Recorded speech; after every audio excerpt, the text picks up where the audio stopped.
নবনীরদনিন্দিত কান্তিধারম রসসাগর নাগর ভূপবরং। ओम नमो भगवते वासुदेवाय। ओम नमो भगवते वासुदेवाय। ओम नमो भगवते वासुदेवाय। ओम नमो भगवते वासुदेवाय। ओम नमो भगवते वासुदेवाय। ओम नमो भगवते वासुदेवाय। नारायणं नमस्कृत्यं नरं चैव नरोत्तमं देवीं सरस्वतीं व्यासं ततो जयमुदीरयेत्। नष्टप्रायेषु अभद्रेषु नित्यं भागवत सेवया भगवते उत्तमा श्लोके भक्तिर्भवति नैष्टिकी।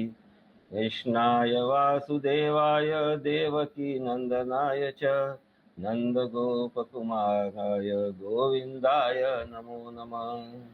मूकं करोति वाचालं पङ्गुं लङ्घायते गिरिं यत्कृपातमहं वन्दे श्रीगुरुदीनतारिणं श्रीचैतन्यईश्वरं परमानन्दमाधवं। हरि ओं तस्सत्। हरे कृष्ण। श्रीमद् भागवतम स्कंद 5 अध्याय 14 श्लोक संख्या 41 से आज हम लोग श्रवण करेंगे। 41 से 46 तक। श्लोक संख्या 41।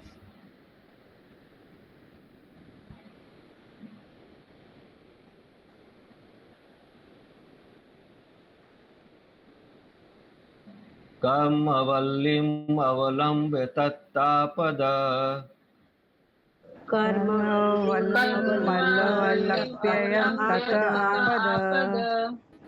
कथनच्चिन्नारकाद् विमुक्त पुनरप्येव कथचिन्न नरकात् पुनरप्येवम्। संसाराध्वनि वर्तमानो नरलोकसार्थम् उपयाति।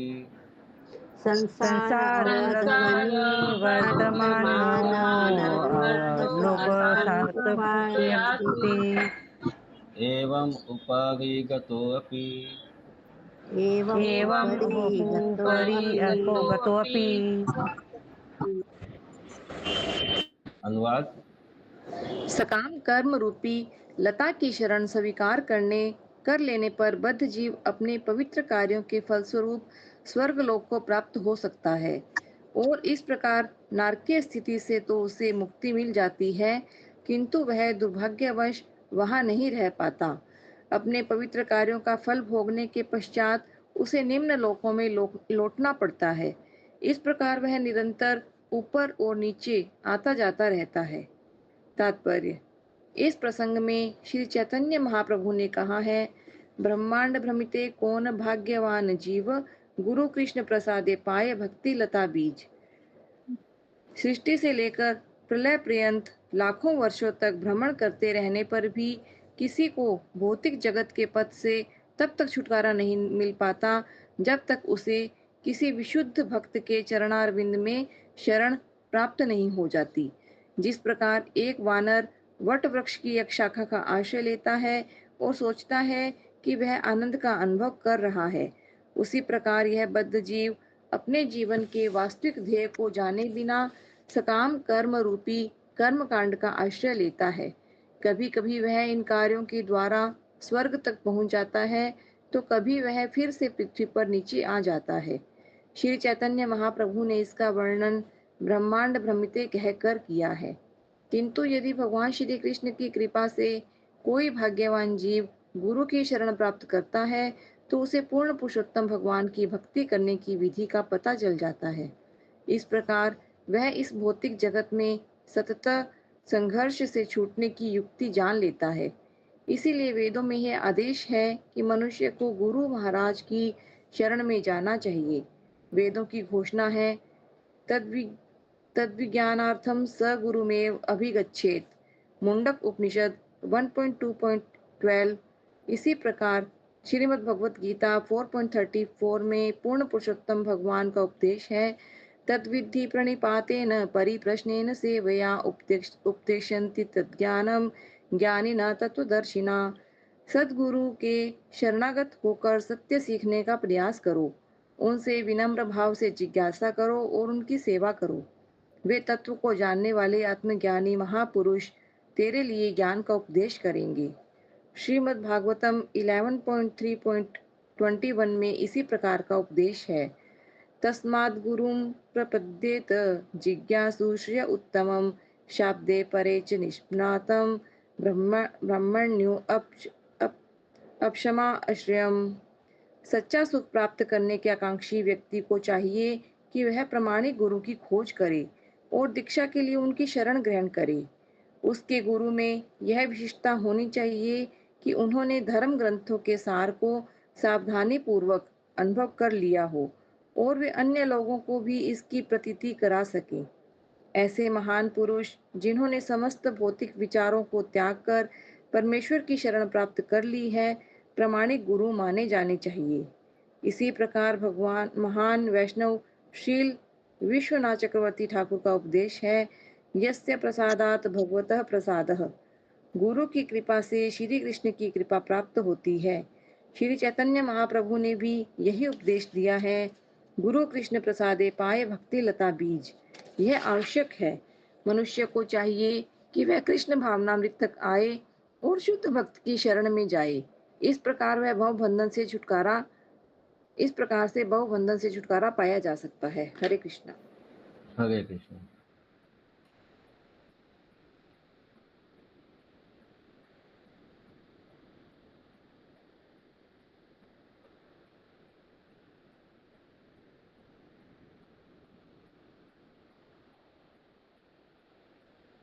श्लोक संख्या 42। तस्येदम उपगायन्ति आक्षभस्येह राजनिषेग मनसायपि महात्मना।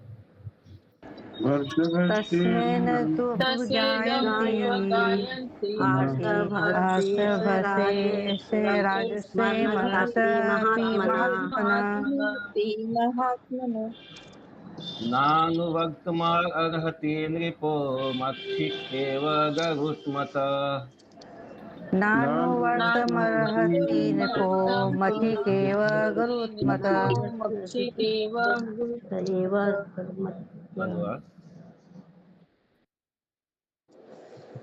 जड़ भरत के उपदेशों का सार सुना चुकने के बाद श्रील सुखदेव गोस्वामी ने कहा, प्रिय राजा परीक्षित, जड़ भरत द्वारा निर्दिष्ट पथ श्री भगवान के वाहन गरुड़ द्वारा अनुगमन किए गए पथ के तुल्य है और सामान्य राजागण मक्खियों के समान हैं। मक्खियां गरुड़ के पथ पर नहीं जा सकती। आज तक बड़े बड़े राजाओं और विजयी नेताओं में से किसी ने भी भक्ति पथ का अनुसरण नहीं किया, मानसिक रूप से भी नहीं। हरे कृष्णा। प्रभु जी इसको थोड़ा समझाएंगे? हरे कृष्ण। इसमें जैसे एक मिनट थोड़ा नीचे कीजिए मतलब स्क्रीन को। तभी सुखदेव गोस्वामी जो राजा परीक्षित को जो जड़ भगत ने जो उपदेश दिया था राजा रघुगण को, उसका समरी बताए, समराइज किए। और अभी और आगे बता गए हैं कि जो जड़ भगत के द्वारा निर्दिष्ट पथ है, मतलब उन्होंने जो पथ चुना जड़ भगत ने, जो अपना आत्म साक्षात्कार के लिए, वो तो ऑलरेडी आत्म साक्षात्कार उनको हो चुका था, उनका जो थोड़ा बहुत कमी रहेगा तो उसको पूरा करने जो पथ चुना, मतलब जो उन्होंने अपने आप को संसार से पूरा विलक करके अपने आप को ढक के रखा हुआ था, उसके बारे में बता रहे कि ये जो पथ है, ये पथ मतलब बहुत जो विरले लोग इसको बहुत मतलब एक्सेप्शनल केस में इस तरह का जो है कोई कर पाता है। ये हर एक कोई राजा या हर एक कोई इस तरह का कोई फॉलो नहीं कर पाता इस पथ को। यही समझ में आ गया ज्यादातर। जैसे उसका एग्जांपल दिया, जैसे मक्खियां कितना दूर उड़ती है, मुश्किल से 1-2 फुट, लेकिन गरुड़ जो है आकाश का एकदम अनंत ऊंचाई तक उड़ सकता है। तो ये उसको एक ऐसे डिफ्रेंशिएट किया गया। बाकी तात्पर्य पढ़ते हैं तो पता चल जाएगा। तात्पर्य। श्रीमद् भगवत गीता 7.3 में भगवान श्री कृष्ण कहते हैं, मनुष्याणां सहस्रेषु किंचित् यतति सिद्धये यतामपि सिद्धानां किंचित् मां वेति तत्त्वतः। सहस्र मनुष्यों में से कोई एक पूर्णता प्राप्त करने के लिए प्रयत्नशील होता है और उन सिद्धि प्राप्त करने वालों में से कोई विरला मनुष्य ही मुझे तत्वतः जान पाता है। हरे कृष्ण। तो मतलब यही स्पेसिफाई कर रहे हैं कि जो भक्ति में आता है या जो भक्ति मार्ग को फॉलो करता है उसका कितना एक्सेप्शनल केसेस होता है। करोड़ों अरबों जो जीवात्मा है, बद्ध जीव है, उनमें से कितना कम लोग हैं जो भक्ति मार्ग को फॉलो करता है या फॉलो कर पाता है। भक्ति में सेवा का मार्ग अनेक शत्रुओं पर विजय पाने के लिए राजाओं के लिए भी अत्यंत कठिन है। भले ही ये राजा युद्ध भूमि में विजयी रहे हों, किंतु वे देहात्म बुद्धि पर विजय प्राप्त नहीं कर सके। ऐसे अनेक नेता, स्वामी, योगी तथा नामधारी अवतारी पुरुष हैं जो बौद्धिक तर्क वितर्क में उलझे रहते हैं और अपने आप को पूर्ण पुरुष के रूप में विज्ञापित करते रहते हैं, किंतु अंततः वे सफल नहीं होते। निसंदेह भक्ति मार्ग का अनुगमन करना अत्यंत कठिन है, किंतु यदि कोई महाजनों के पथ का अनुसरण करना चाहता है तो वह अत्यंत सरल हो जाता है। इस युग में श्री चैतन्य महाप्रभु का पथ उपलब्ध है, जिनका आविर्भाव पतितात्माओं के उद्धार के लिए हुआ। यह पथ इतना सरल और सुगम है कि कोई भी श्री भगवान का नाम जप करके इसे ग्रहण कर सकता है। हरे नाम हरे नाम केवलम कलो नास्ते नास्ते गतिरन्यथा। हमें संतोष है कि कृष्ण भावनामृत आंदोलन द्वारा इस पथ का उद्घाटन किया जा रहा है, क्योंकि अनेक यूरोपीय और अमेरिकी युवा और युवतियां इस दर्शन को गंभीरता से ग्रहण कर रहे हैं और क्रमशः पूर्णता प्राप्त कर रहे हैं। हरे कृष्णा। हरे कृष्ण। किस पथ का उद्घाटन किया जा रहा है? प्रभुपाद जी किस पद के बारे में बता रहे हैं? हरे कृष्ण महामंत्र का। हरे कृष्ण महामंत्र का। चैतन्य महाप्रभु ने जो पद दिखाया, श्रीमन महाप्रभु ने उस पद को उद्घाटन, मतलब उसी को फॉलो किया गया, जो परंपरा से जो हम लोगों को मिल रहा है। श्लोक संख्या 43।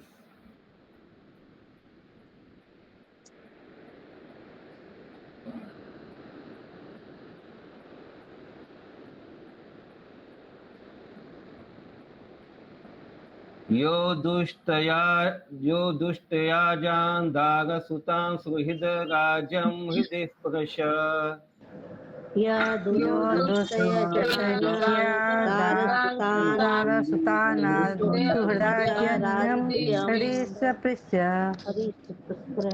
जहो युवेव बलवद उत्तम श्लोक लालसा जगो युवैव उत्तम श्लोक लालसः।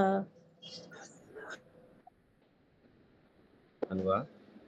महाराज भरत ने अपनी युवावस्था में ही सर्वस्व का परित्याग कर दिया, और क्योंकि वे उत्तम श्लोक पूर्ण पुरुषोत्तम भगवान की सेवा करना चाहते थे, उन्होंने अपनी सुंदर पत्नी, उत्तम संतान, प्रिय मित्र और अपने विशाल साम्राज्य का परित्याग कर दिया। यद्यपि इन वस्तुओं का त्याग कर पाना अत्यंत कठिन होता है, किंतु जड़ भरत इतने उच्च थे कि उन्होंने इन सब इस प्रकार से त्याग दिया जैसे मल त्याग के पश्चात विष्ठा को त्याग दिया जाता है।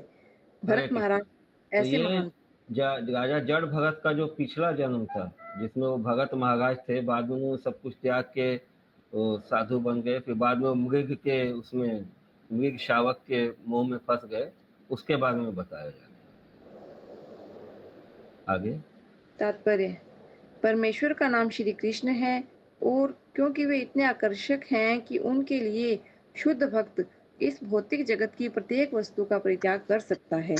महाराज भरत एक आदर्श नेता, उपदेशक और इस दुनिया के चक्रवर्ती सम्राट थे। उनके पास समस्त सांसारिक वैभव था, किंतु भगवान श्री कृष्ण इतने आकर्षक हैं कि उन्होंने महाराज भरत से उनका भौतिक ऐश्वर्य त्याग करवाकर अपनी ओर आकृष्ट कर लिया। तो भी न जाने किस प्रकार राजा एक मृग के प्रति वत्सल हो उठे और अगले जन्म में उन्हें पच्युत होकर मृग देह धारण करना पड़ा। किंतु उन पर भगवान श्री कृष्ण की महती कृपा थी, जिसके कारण वे अपने पद को विस्मृत नहीं कर पाए और यह समझते रहे कि किस कारण उनका पतन हुआ है। फलतः अगले जन्म में अपनी शक्ति का अपव्यय न करने के लिए महाराज भरत, जड़ भरत, अपने आप को एक बहरे और गूंगे व्यक्ति के रूप में प्रस्तुत करते रहे। इस प्रकार से वे अपने मन को अपनी भक्ति में केंद्रित कर सकें। हमें महान राजा भरत की यह शिक्षा ग्रहण करनी चाहिए कि कृष्ण भावनामृत का अनुशीलन करने में किस प्रकार सतर्क रहा जाए। इस समय थोड़ी सी लापरवाही करने से हमारी भक्ति में बाधा पड़ सकती है, किंतु श्री भगवान को समर्पित थोड़ी सी सेवा भी नष्ट नहीं होती। स्वल्पमप्यस्य धर्मस्य त्रायते महतो भयात्। श्रद्धा पूर्वक समर्पित थोड़ी सी भक्ति भी शाश्वत धन है, जैसा कि श्रीमद् भागवतम 1.5.17 में उल्लेख किया गया है। पढ़िए प्रभु जी। हरे कृष्णा। सबको रिपीट करेंगे, इम्पोर्टेंट श्लोक का है ये, 1 मिनट। त्यक्त्वा स्वधर्म चरणाम्बुजं हरे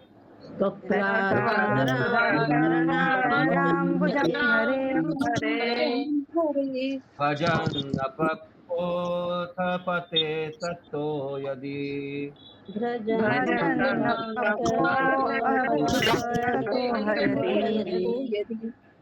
यत्र क्व वा भद्रम् अभूदमुष्य किम्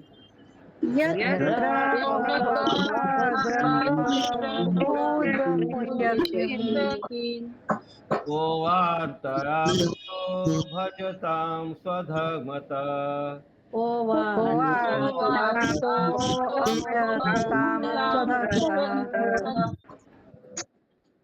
यदि किसी प्रकार कोई व्यक्ति भगवान श्री कृष्ण के प्रति आकृष्ट हो जाता है, तो भक्ति में वह जो कुछ भी करता है वह शाश्वत संपत्ति होती है। यदि वह अपरिपक्वता अथवा कुसंग के कारण पतित होता भी है, तो उसकी भक्ति संपदा कभी भी नष्ट नहीं होती। इसके अनेक उदाहरण हैं, यथा अजामिल, महाराज भरत और अनेक अन्य। यह कृष्ण भावनामृत आंदोलन प्रत्येक व्यक्ति को भक्ति में तत्पर होने का अवसर प्रदान करता है, भले ही वह अल्प समय के लिए ही क्यों ना हो। इस प्रकार थोड़ी सी सेवा से मनुष्य को अग्रसर होने में प्रोत्साहन मिलता है, जिससे जीवन को सफल बनाया जा सकता है। इस श्लोक में श्री भगवान को उत्तम श्लोक कहा गया है। उत्तम का अर्थ है सर्वश्रेष्ठ और श्लोक का अर्थ है यश ख्याति। भगवान श्री कृष्ण 6 प्रकार के ऐश्वर्य से परिपूर्ण हैं, जिनमें यश भी एक है। ऐश्वर्यस्य समग्रस्य वीर्यस्य यशस्य श्रिया। भगवान श्री कृष्ण के यश का अब भी विस्तार हो रहा है। हम इस कृष्ण भावनामृत आंदोलन को आगे बढ़ाकर श्री कृष्ण की कीर्ति को फैला रहे हैं। कुरुक्षेत्र के युद्ध के 5 सहस्त्र वर्ष बाद भी भगवान श्री कृष्ण का यश विश्व भर में आगे राधा माता जी म्यूट कर दीजिए। विश्व के प्रत्येक महत्वपूर्ण व्यक्ति ने कृष्ण भावनामृत आंदोलन के कारण इस समय तक भगवान श्री कृष्ण का नाम अवश्य सुना होगा। ऐसे व्यक्ति जो हमें पसंद नहीं करते और इस आंदोलन को दबा देना चाहते हैं, वे भी किसी न किसी रूप में हरे कृष्ण मंत्र का जाप कर रहे हैं। वे कहते हैं हरे कृष्ण लोगों को प्रताड़ित करना चाहिए। ऐसे अल्प ज्ञानी इस आंदोलन के वास्तविक महत्व को नहीं पहचानते। इसकी आलोचना करने की इच्छा मात्र से उन्हें हरे कृष्ण उच्चारण करने का अवसर प्राप्त होता है, और यही इस आंदोलन की सफलता है। हरे कृष्ण। हरे कृष्ण। तो जो लोग विरोधी भी हैं, वो भी क्या बोलते हैं, ये हरे कृष्णा वालों का मतलब ज्यादा बढ़ रहा है, इनको ये करना चाहिए, वो करना चाहिए। लेकिन जब वो ऐसा बोलते हैं तभी वो क्या करते हैं, उच्चारण कर रहे हैं भगवान के नाम का, हरे कृष्ण का। तो इससे भी उनको कुछ स्वीकृति मिल जाता है।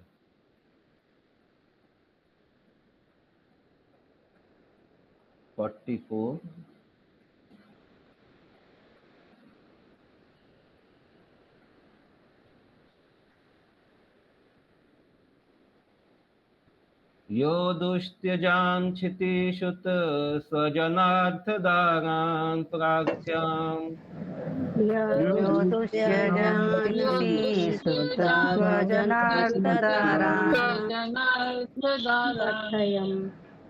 प्रार्थ्यां श्रियं शुरवरे सदयावलोका। नैच्छन्न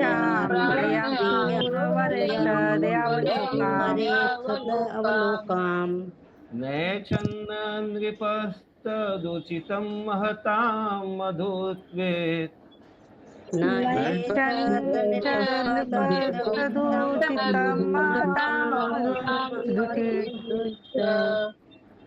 सेवानुरक्तमनसाम् अभावोऽपि फाल्गु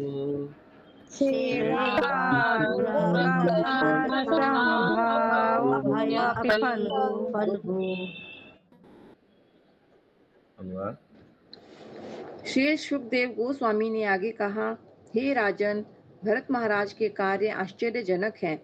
उन्होंने अपनी प्रत्येक वस्तु का परित्याग कर दिया जो अन्य व्यक्तियों के लिए दुष्कर है। उन्होंने अपना साम्राज्य, पत्नी और परिवार त्याग दिया। उनका वैभव इतना प्रभुत था कि देवताओं को भी इसकी ईर्ष्या होती थी, किंतु उसका भी उन्होंने परित्याग कर दिया। उनके समान महान पुरुष के लिए महान भक्त होना सर्वथा उपयुक्त था।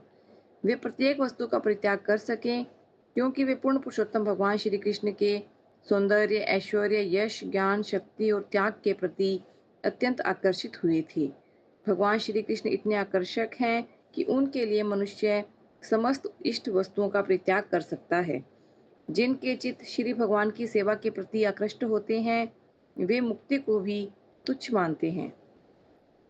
हरे कृष्ण। तो हम लोग देखते हैं ना, इस्कॉन में कितने भक्त है, महान महान भक्त है, जो सब कुछ अच्छा अच्छा पोस्ट, अच्छा घर घराना, अच्छा मतलब सब सुविधा छोड़ करके भगवान कृष्ण का सेवा में लगे हुए हैं। मंदिर में भगवान का आरती अर्चन में लगे हुए हैं, ब्रह्मचर्य आश्रम पालन कर रहे हैं, संन्यास आश्रम पालन कर रहे हैं, पूरा प्रचार में लगे हुए हैं महाप्रभु के मिशन में। तो किस लिए ऐसा सब छोड़ करके? क्योंकि ये उससे बड़ा आकर्षण है, ये हायर टेस्ट है, ऊंचा, उससे भी ऊंचा स्वाद है। ये जो हम लोग जो भौतिक स्वाद में फंसे हुए, इससे बहुत ऊंचा स्वाद है। तात्पर्य इस श्लोक से श्री कृष्ण की सर्व आकर्षता की पुष्टि होती है। महाराज भरत भगवान श्री कृष्ण के प्रति इतने आकर्षित थे कि उन्होंने अपना समस्त भौतिक वैभव त्याग दिया, जबकि सामान्य भौतिकवादी मनुष्य ऐसे वैभव द्वारा आकर्षित होते हैं। अतो ग्रह क्षेत्र सुप्ता, पढ़िए प्रभु जी। अतो ग्रह क्षेत्र सुताप्त वित्तेन जनस्य मोहो अयमहं ममेति। हर प्राणी अपनी 5.5.8। हर प्राणी अपनी देह, घर, संपत्ति, संतान संबंधी जन और ऐश्वर्य के प्रति आसक्त होता है। इस प्रकार जीवन के प्रति मनुष्य का मोह बढ़ता जाता है और वह यह मैं हूँ, यह मेरा है के संदर्भ में सोचता है। भौतिक वस्तुओं के प्रति आकर्षण मोह जनित है। भौतिक वस्तुओं के प्रति आकर्षित होने से कोई लाभ नहीं है, क्योंकि इनसे बद्ध जीव इधर उधर भटकता रहता है। उसी का जीवन सफल है जो श्री भगवान की शक्ति, सुंदरता, लीलाओं से आकर्षित होकर उन्हीं में मग्न हो जाता है, जैसा कि श्रीमद् भागवतम के 10वें स्कंद में वर्णित है। मायावादी भगवान, देखिए, हम लोग को तो छोटा छोटा चीज में कुछ भी वैभव ऐश्वर्य नहीं है तो कितना आसक्ति रहता है, मैं मेरा इस में। थोड़ा देर के लिए एक ट्रेन में जाते हैं तो उसमें रिजर्व सीट रहता है, तो उससे सीट से अटैचमेंट हो जाता है कि मेरा सीट है, दूसरा कोई नहीं बैठेगा, जिससे अभी थोड़ा देर बाद दूसरा स्टेशन आते आप उतरने वाले। और यहाँ राजा भरत, इनके पास इतना ऐश्वर्य था, मतलब पूरा पृथ्वी के चक्रवर्ती सम्राट, उन्होंने कितना, सोचिए कि उनको कितना ज्यादा अट्रैक्शन था भगवान के प्रति कि वो सब कुछ छोड़ दिया एकदम। यस माता जी।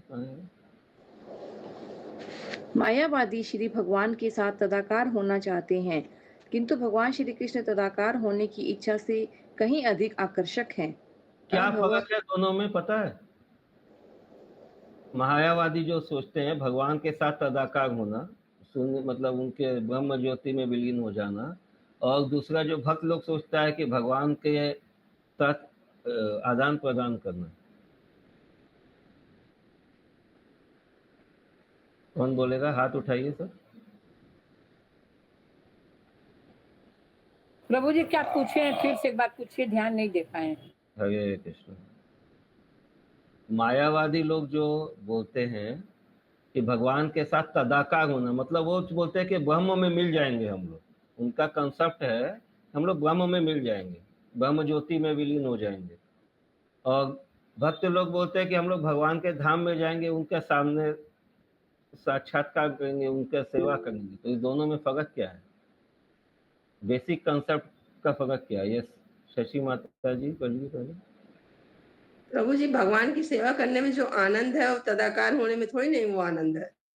अच्छा, गुड पॉइंट। और अंजना माता जी?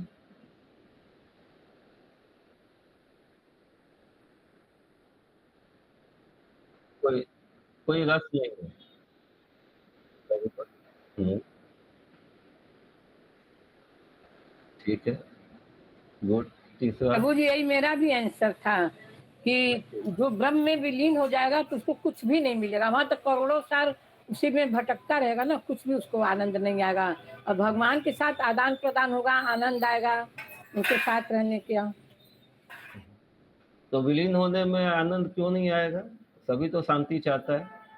प्रभु जी क्योंकि वहाँ कुछ है नहीं ना, डॉट बन के केवल पड़े रहना है। हरे कृष्ण क्योंकि प्रभु। जीव का मतलब स्वभाव है, चेष्टा है कि वो कुछ न कुछ सेवा में लगा रहेगा। सेवा में करे और वहाँ इसलिए एकदम वहां पे डॉट भी की वो तरह जा बन के करके वो रहना है। क्षणिक वो भी सुख जो है एक लंबा टाइम तक वो स्लीपिंग मोड में हो गया, जिसको हम लोग को कंप्यूटर में होता है स्लीप मोड, तो स्लीप मोड में चला जाएगा, डोमेंट हो जाएगा। लेकिन तो भी वहां पे वो उसको सुख नहीं मिलेगा। यह सब क्या बोलना चाह रहे हैं रोहिणी माता जी? कुछ नया पॉइंट? हाँ प्रभु। नहीं, यही यही प्रभु जी कि हम लोग अच्छा, का स्वभाव, हम लोग जीव यहाँ भी भगवान की सेवा करके भगवान को प्रसन्नता प्रदान कर सकते हैं, और उनके साथ जाके गोलोक धाम में भी उनकी सेवा करके उनको प्रसन्नता प्रदान अभी कर भी एक सकते मेन पॉइंट बचा हुआ है। यस अशोक प्रभु जी? हरे कृष्ण प्रभु। हरे जो कृष्ण ब्रह्म प्रभु, में लीन यहाँ हो जाता है पर उसको फिर वापस जन्म लेना पड़ता अभी है। बोल, एक मिनट माधव प्रभु, अशोक प्रभु। बोल रहे हैं प्रभु कि यहाँ पर जो भौतिक जगत में जन्म मरण के चक्कर से छुटकारा पाने की जो इच्छा होती है वो तदाकार होने के बाद नहीं होता है। हाँ, वो इच्छा नहीं होता है, तो उससे फायदा क्या है? तो फायदा ये है कि यदि वो भगवत धाम जाता है तो वो सेवा में आता है, फिर वापस नहीं आता है। नहीं तो आप बोले ना वो तदाकार होने में वो इच्छा खत्म हो जाता है, तो वो तदाकार में तो तदाकार होने से प्रभु फिर उसको आना ही पड़ता है कभी न कभी। हाँ हाँ, वही तो है। आप क्लियरली नहीं बोल पाए उसको। ठीक है, विनीता माता जी? ये नया एक तरह का स्पिरिचुअल सुसाइड होता है। ठीक है, ये आपने अपना जर्नी को एक मतलब वेस्ट कर दिया। ठीक है, माधव स्वरूप प्रभु जी बोलिए। प्रभु हम बोले तो जो ब्रह्म में लीन हो जाता है उसको फिर वापस आना पड़ता है, उसे भगवान की सेवा करने का अवसर नहीं मिलता है। बहुत टाइम बाद उसका टाइम वेस्ट हो जाता है पूरा, बहुत वर्षों करोड़ों अरबों वर्षों तक वहीं रहता है। देखिए सबसे मेन पॉइंट प्रभु ये जी, है, हरि बोल, प्रभु जी तदाकार होने एक मिनट सुन लीजिए। सबसे मेन पॉइंट ये है, ब्रह्म ज्योति में जो जाना चाहते हैं वो क्या चाहते हैं? अपना शांति। I will be in peace, मैं एकदम शांति से रहूंगा, कोई डिस्टर्बेंस नहीं होगा। वो जो तदाकार होना चाहते हैं उनका कंसेप्ट ये है कि बस हो गया, बहुत हो गया, यहाँ पे बहुत पिटाई खा लिए, अब ये। लेकिन जो भगवान के धाम में जाके सेवा करना चाहता है उनका क्या है? वो भगवान को खुशी देना चाहते हैं। यहाँ पे अपना अपना शांति, अपना खुशी, सेल्फ इंटरेस्ट का बात है। वहां पे क्या है? भगवान का खुशी, भगवान को सेवा देने का बात है। ये मेन फर्क है। अब बोलिए चंदा माता जी। प्रभु जी मैं बोल रही थी कि तदाकार हो जाएंगे तो फिर बहुत साल तक पड़े रहेंगे, करोड़ों साल। उससे हाँ, ये बढ़िया तो बता नरक दिए। में जाएंगे तो वहां से पिटाई करके आएंगे भौतिक संसार में, तो फिर पिटाई जन्म पाके करके फिर आएंगे। भगवान का पूजा पिटाई करने करके का, आएंगे। अर्चना करने का, नरक में से। अगर पिटाई खा नरक के में आएंगे कि जाएंगे, पिटाई करके आएंगे? पिटाई करवा के आएंगे। किसका? पिटाई खा कर आएंगे, अपना उनका पिटाई होगा तो कम से कम फिर जन्म लेंगे, फिर भगवान का सेवा करने का मौका मिलेगा ना प्रभु जी। वेरी और गुड। तदाकार होने में सेवा करने का मौका नहीं मिलेगा। तो भगवान का यदि आप नाम ले रहे हैं, 16 माला जप कर रहे हैं, तो नरक तो नहीं जा पाइएगा फिर, तो आपको तो ये छोड़ना पड़ेगा। हरि बोल। भक्ति करके डायरेक्ट गुरु का हाथ पकड़िए, चलते चले। ठीक है, हम लोग यहाँ कहाँ पर पे बहुत थे? दो विचार हैं अपने अपने पक्ष में। एक तो तदाकार जो होना चाहते हैं उनका मत है कि हम भगवान के अंश हैं, हमारी आयु पूर्ण होने पर हम उनमें मिल जाएंगे। और दूसरा मत ये है कि हम भगवान के दास हैं। हाँ, तो बेसिक तो फर्क लेकिन यही है कि वो अपनी इच्छा व्यक्त कर रहे हैं, वो भगवान की इच्छा पे नहीं ध्यान दे रहे हैं कि भगवान ने आखिर जीव को बनाया किस लिए, क्योंकि भगवान आदान रस का आदान प्रदान चाहते हैं। तो वो भगवान का जो इच्छा है वो उनका फोकस नहीं है, उनका फोकस क्या अपना इच्छा पे है कि भाई हम शांति में चले जाएं, एकाकार हो जाएंगे, सब भौतिक आध्यात्म सब चक्कर से छूट जाए, खत्म हो जाए, सब कुछ शून्यवाद में हो जाए, जो भी है। तो ये कंसेप्ट जो है ये सेल्फ इंटरेस्ट का बात हो गया। एक वो है भगवान का खुशी, भगवान का जो इच्छा है उसको देखने का बात। ठीक है, अभी आगे बढ़ते हैं हम लोग। अभव शब्द का अर्थ है इस भौतिक जगत में पुनः जन्म न लेना। भक्त को इसकी चिंता नहीं रहती कि उसका पुनर्जन्म होने वाला है या नहीं। वह तो प्रत्येक दशा में श्री भगवान की सेवा मात्र से संतुष्ट रहता है। यही वास्तविक मुक्ति है। इहा यस्य हरेर्दासे कर्मणा मनसा गिरा निखिला अस्वप्य अवस्थासु जीवन मुक्तः स उच्यते। जो मन वचन कर्म से भगवान श्री कृष्ण की सेवा करता है वह इस भौतिक जगत में रहते हुए भी जीवन मुक्त है। भक्ति रसामृत सिंधु 1.2.187। जो व्यक्ति निरंतर भगवान श्री कृष्ण की सेवा का इच्छुक है वह अन्य व्यक्तियों को यह विश्वास दिलाने में रुचि रखता है कि पूर्ण पुरुषोत्तम भगवान हैं और पूर्ण पुरुषोत्तम भगवान श्री कृष्ण ही हैं। यही उसकी महत्वाकांक्षा होती है। उसे इसकी चिंता नहीं होती कि वह स्वर्ग में है या नरक में। यही उत्तम श्लोक लालसा कहलाती है। हरे कृष्णा। हरे कृष्ण। तो ऐसा जो परम भागवत होता है वो नरक में रहेगा तो वहां पे भी क्या करेगा, प्रीचिंग करेगा, प्रचार करेगा कि कैसे आप लोग भी भगवान के भक्त बनिए। कहीं भी रहेगा उनको कोई फर्क नहीं पड़ता। श्लोक संख्या 45।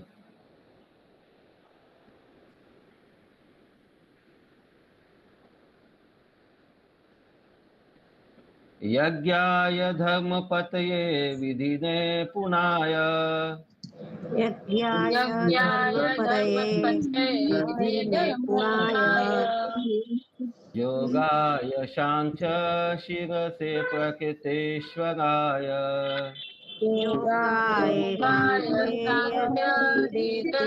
प्रत्यक्षराय नारायणाय हरये नम इति उदारम् नारायणाय हरये नमः इति उदारम् हास्यं मृगत्वम् अपि यशमुदाजहार हास्यान्मृगत्वमपि यशमुदाजहार।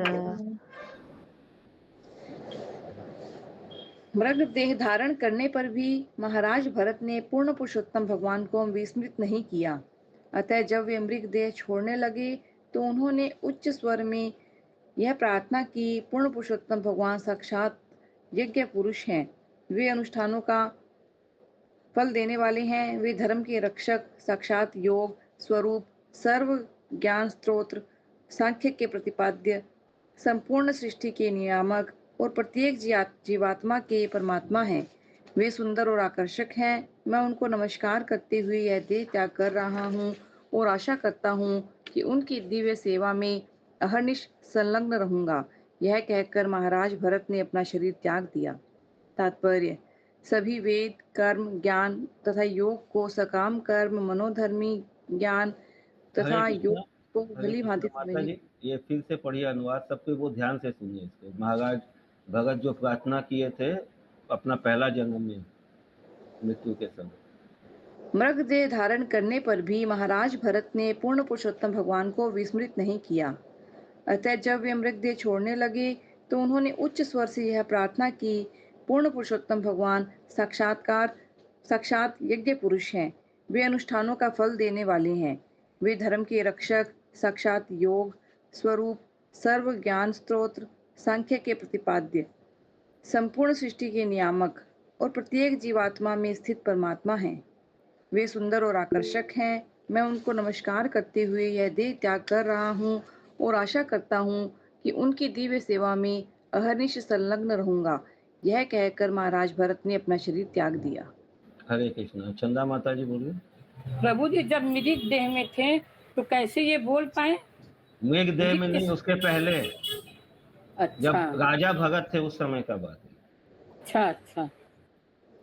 पर इसमें तो ये लिखा है ना प्रभु नहीं जी, नहीं, हमें राइट राइट राइट, हम मृग देह में थे तो उनका तो मृत देह स्मृति था ना, मेमोरी था उनका, उनका पहले का जो ज्ञान था सब कुछ था उनका, तो प्रार्थना तो मृग भी कर सकता है यदि उसको ज्ञान है तो। मन में अपने मन में न बोले होंगे प्रभु जी, बोलकर थोड़ी ना उच्च स्वर में बोलेंगे।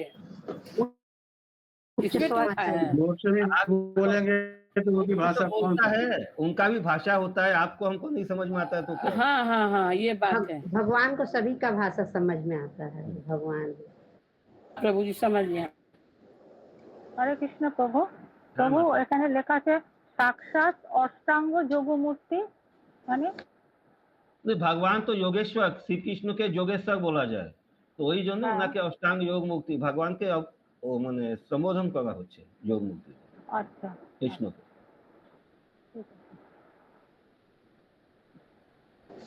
सभी वेद, कर्म ज्ञान तथा योग को सकाम कर्म, मनोधर्मी ज्ञान और योग को भली भांति समझने के लिए है। हम आत्मानुभूति के चाहे जिस स्वरूप को स्वीकार करें, हमारा अंतिम लक्ष्य तो पूर्ण पुरुषोत्तम भगवान रहते हैं, जो श्री नारायण हैं। सभी जीवात्मा भक्ति के द्वारा उनसे नित्य जुड़े हुए हैं, जैसा कि श्रीमद् भागवतम में कहा गया है, अंते नारायण स्मृति ही। मृत्यु के समय श्री नारायण का स्मरण करना वही जीवन की सिद्धि है। यद्यपि महाराज भरत को मृग की देह स्वीकार करनी पड़ी, किंतु वे मृत्यु के समय श्री नारायण का स्मरण कर सके। फलस्वरूप उनका जन्म एक ब्राह्मण परिवार में पूर्ण भक्त के रूप में हुआ। इससे श्रीमद् भगवत हरे गीता कृष्ण। देखिए, जब वो राजा भगत थे तो अंत में उनका स्मृति किसका था? मृग का, तो मृग देह प्राप्त हुआ। किंतु जब मृग शरीर में थे तब उनके स्मृति में कौन थे? कृष्ण। तो उनको वापस से मनुष्य जन्म मिला। तो इसके लिए देखिए मनुष्य जन्म कितना होना इंपॉर्टेंट है। डायरेक्ट मृग शरीर से उनको लोग शायद नहीं जा सकते है ना, तभी मृग वापस उनको ये लेना पड़ा, क्या बोलते हैं, मनुष्य शरीर लेना पड़ा।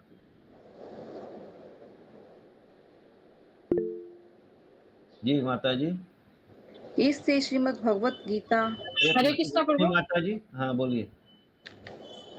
प्रभु यहाँ पे तो जैसे एक लास्ट समय में जो हम लोग सोचते हैं वही शरीर मिलता है, तो भरत महाराज जो थे वो तो पूरा जीवन भक्ति करके आए थे, तो क्या सिर्फ लास्ट समय में सोच लेने मात्र से सारा जीवन का भक्ति खत्म हो गया? देखिए इसके बारे में बहुत आचार्य लोग बोलते हैं कि बहुत भगवान अपने भक्तों को उदाहरण बनाने के लिए कुछ कुछ ऐसा ये करते हैं जो हम लोग को मतलब लगता है कि ऐसा हो गया, तो उसको एग्जाम्पल बताने के लिए कि एक तो आपका जो भक्ति पथ में था आप उससे विचलित हुए तो उसका ये फल हुआ, लेकिन उसको सुकृति क्या मिला कि उनको सारा कुछ मेमोरी में था, वो उनको सब कुछ याद था, तो उनको बेनिफिट भी तो मिला। लेकिन प्रभु उनको मृग का तो एक जीवन तो जीना पड़ा ना। हाँ, तो उन्होंने अपना लास्ट समय तो मृग का सेवा में बिताया ना, वो भगवान को भूल गए ना, वही भगवान को भूले तो माया में फंसे।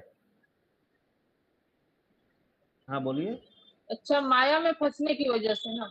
हाँ, मृग मतलब माया। ठीक, हाँ ठीक है प्रभु। लेकिन बेनिफिट क्या मिला? स्वल्पम अप्यस्य धर्म, थोड़ा भी चूंकि भगवान के लिए करते तो भगवान उसको याद रखते हो, तो इसलिए उनको बेनिफिट जो मिला वो कितना बड़ा बेनिफिट मिला कि वो एक जन्म के बाद सीधा वो स्मृति लोप नहीं हुआ, उनको स्मृति। तो पूरा ज्ञान रहा उनको, जो दिव्य नॉलेज था कि भाई हम शरीर नहीं है, हम आत्मा है, ये नॉलेज रह गया उनको, कितना बड़ा बात है। यस मोहिनी माता जी। हाँ प्रभु जी। प्रभु जी, कोई भी पशु योनि में रहे और पूरा चेतना उनके भगवान में रहा, पर मुक्ति नहीं होगी बिना मनुष्य शरीर धारण किए। इससे यही समझ में आ गया कि प्रोसेस यही है कि मनुष्य होकर के, जैसे हम लोग सुनते हैं ना कि देवता लोग जो स्वर्ग में है उनको भी यदि मतलब उस प्रोसेस में जाना है, भक्ति योग में जाना है, तो पृथ्वी में आना पड़ता है। तो मनुष्य शरीर कितना इंपॉर्टेंट है ये इससे समझ में आता है। इससे सिद्ध होता है कि मनुष्य शरीर सर्वश्रेष्ठ है भगवान की भक्ति करने के लिए। भक्ति के लिए मनुष्य मानव देह होना चाहिए। ठीक है, आगे बढ़े। हरे कृष्णा प्रभु। जी लेकिन कई बार तो हम लोग सुनते हैं ना कि इस पशु योनि में भी वो जब ऐसा कुछ किया कि वो सीधा भगवत धाम चला गया, उद्धार हो गया। जैसे कि बहुत हाँ बार तो हाँ तो हो गया तो वो पशु देखिए पशु योनि वो में तो भगवत वो लोग एक का मिनट उद्धार हो ही जाता है। हरी हरी हरी हरी भगवत धाम गया या वो गया वो तो मतलब पूरा डिटेल किस कॉन्टेक्स्ट में क्या वो भी समझना पड़ता है। दूसरा चीज है कि अब भक्तों के लिए भगवान का कोई नियम नहीं है, वो अहेतु का कृपा भी हो जाता है। जनरल प्रोसेस यही है, एक्सेप्शंस नहीं है। ठीक है। हाँ प्रभु जी, ठीक।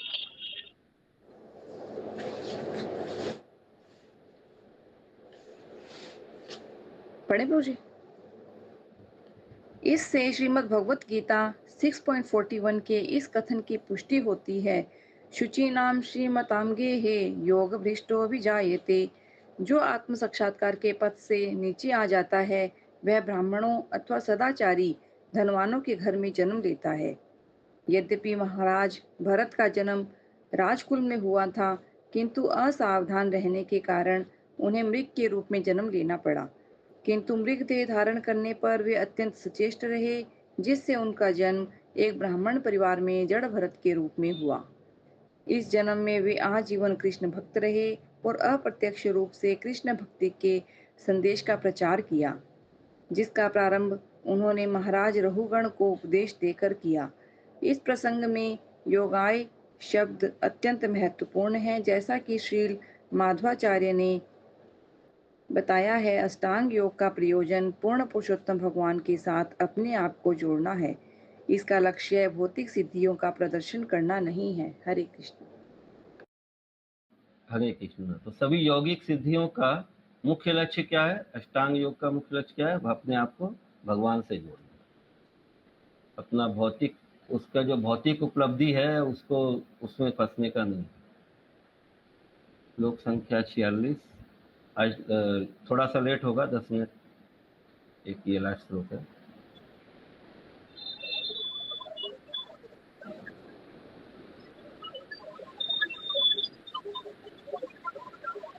या इदं भागवता सभाजिता वदात गुणकर्मणो राजनिषे। इदं भागवता समाजिता वदात गुणकर्मणो राजस्य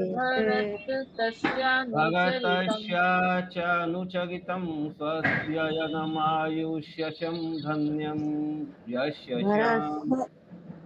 भरतस्यानुचरितं स्वस्य यनमायुष्यं धन्यं यस्यां वाङ्गयापवाङ्गयं वानुशिनोत्याख्यास्यत्यभिनन्दति च सर्व एवाशिष। स्वर्गयापवर्गयानुसृणवाप्याख्यास्यत्यभिनन्दति च सर्वा एवाशिष। आत्मने आशास्तेन काञ्चन परत इति।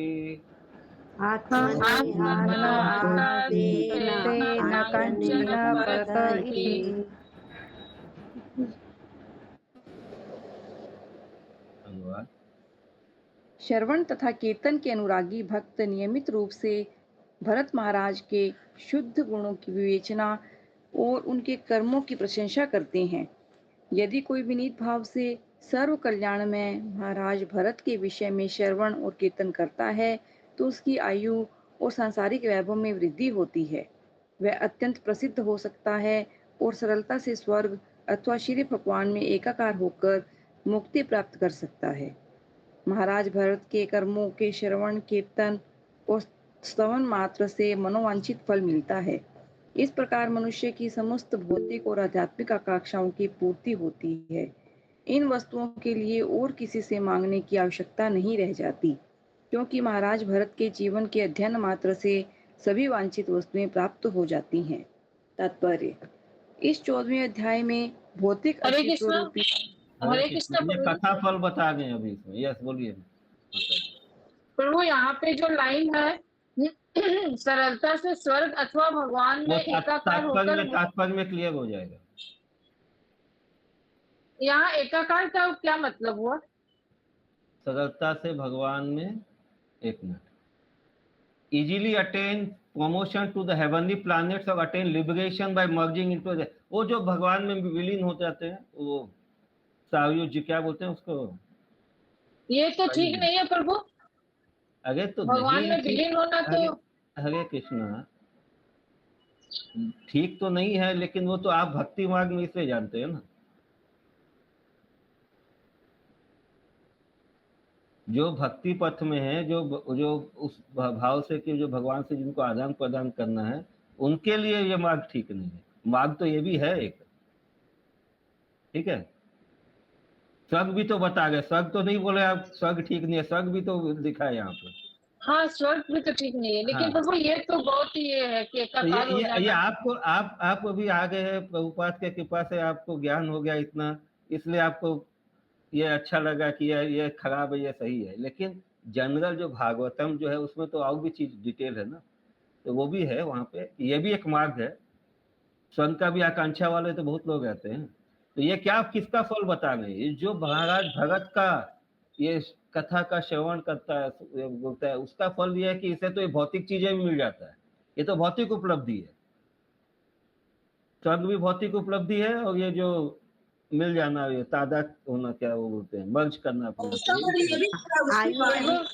प्रभु तब तो ये जो भरत महाराज का गुण कीर्तन है, कीर्तन ये सब है, वो थोड़ा बहुत करना पड़ेगा कि भौतिक ये तो मिल जाए लेकिन एकाकार ना मिले। अरे वो पूरा पढ़िए, अधूरा एक लाइन मत पढ़िए, पूरा पढ़िए पहले। इसमें भौतिक वस्तुएं, आयु और ये एकाकार बताने सब का है। चेष्टा कर रहे हैं कि जब भगवान के भक्त का गुण कीर्तन से आपको इतना कुछ मिल जाता है, तो आप भगवान का जब कीर्तन करेंगे तो क्या क्या मिलेगा। ठीक है, तात्पर्य पढ़िए। ठीक है प्रभु। इस 14वें अध्याय में भगवान अस्तित्व रूपी वन भवाटवी का सारांश दिया है। भवाटवी शब्द का अर्थ है भौतिक अस्तित्व का पथ। वणिक वह जीव है जो इंद्रिय तृप्ति के लिए धन उपार्जन के प्रयत्न में भौतिक जगत रूपी जंगल में आता है।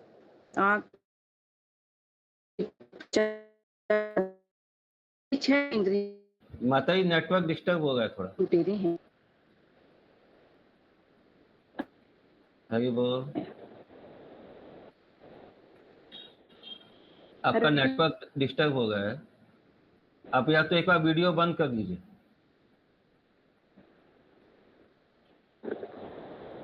फिर से पढ़ूं प्रभु जी? हाँ, फिर से तात्पर्य शुरू से पढ़ूं? तात्पर्य फिर से। इस 14वें अध्याय में भौतिक अस्तित्व रूपी वन भवाटवी का सारांश दिया गया है। भवाटवी शब्द का अर्थ है भौतिक अस्तित्व का पथ। वणिक वह जीव है जो इंद्रिय तृप्ति के लिए धन उपार्जन के प्रयत्न में भौतिक जगत रूपी जंगल में आता है। आँख, कान, नाक, जीभ, त्वचा और मन, ये 6 इंद्रियां ही 6 लुटेरे हैं। विचलित बुद्धि अधम नेता है। बुद्धि तो कृष्ण भक्ति के निमित्त है, किंतु भौतिक अस्तित्व के कारण हम अपना संपूर्ण ज्ञान भौतिक सुविधाएं जुटाने में लगा देते हैं। प्रत्येक वस्तु पूर्ण पुरुषोत्तम भगवान श्री कृष्ण की है, किंतु मन और इंद्रियों के भ्रष्ट हो जाने से हम श्री भगवान की संपत्ति को लूट लूट कर अपनी इंद्रियों को तृप्त करते रहते हैं। जंगल के श्रृंगार तथा बाघ हमारे कुटुंबी जन हैं और झाड़ियां और लताएं हमारी भौतिक वासनाएं हैं। पर्वत की गुफा हमारा सुखमय आवास है और सर्प तथा मच्छर हमारे शत्रु हैं। चूहे, जंगली पशु और गिद्ध विभिन्न प्रकार के चोर हैं जो हमारे धन का अपहरण करते रहते हैं। हमारी देह तथा घर का माया जाल गंधर्वपुर है। स्वर्ण और उसकी चमक माया जाल है। भौतिक आवास तथा संपत्ति हमारे भौतिक सुख के घटक हैं। स्त्री के लिए प्रमद आकर्षण ही बवंडर है और यौन सुख ही अधड़ है। देवता विभिन्न दिशाओं के नियामक हैं और हमारी अनुपस्थिति में शत्रु द्वारा उच्चरित कर्कश शब्द ही मानो झिंगुर हैं। हमारे मुंह पर बुराई करने वाला व्यक्ति उलूक है तथा अशुभ वृक्ष अशुभ व्यक्ति है। जलहीन नदी उन नास्तिकों की प्रतिनिधि है जो हमें इस लोक और परलोक में कष्ट देते हैं। मांसाहारी असुर राज्य कर्मचारी हैं और चुभने वाले कांटे भौतिक जीवन की बाधा तुल्य हैं। व्याभिचार का अनुभूत स्वाद पर स्त्री संभोग की लालसा है। मक्खियाँ स्त्रियों के संरक्षक हैं, जैसे पति, ससुर, सास इत्यादि। लता सावंता प्रमाद स्वरूप है। सिंह कालचक्र हैं। बगुले, कौवे, गिद्ध नामधारी देवता, छद्म स्वामी, योगी और अवतारी हैं। ये किसी को शांति दिलाने में असमर्थ हैं। हंस विशुद्ध ब्राह्मण है और वानर उन संयत शूद्रों के तुल्य हैं जो खाने, सोने, मैथुन और आत्मरक्षा में व्यस्त रहते हैं। हमारे घर वानरों के रहने वाले वृक्षों के तुल्य हैं तथा हाथी अंतिम मृत्यु है। इस प्रकार इस अध्याय में भौतिक जगत के सभी घटकों का वर्णन मिलता है। इस प्रकार श्रीमद् भागवतम के 5वें स्कंद के अंतर्गत भौतिक संसार भोग का एक विकट वन नामक 14वें अध्याय के भक्ति वेदांत तात्पर्य पूर्ण हुई। हरे कृष्णा। हरे कृष्णा। श्रीमद् भागवतम महापुराण की जय।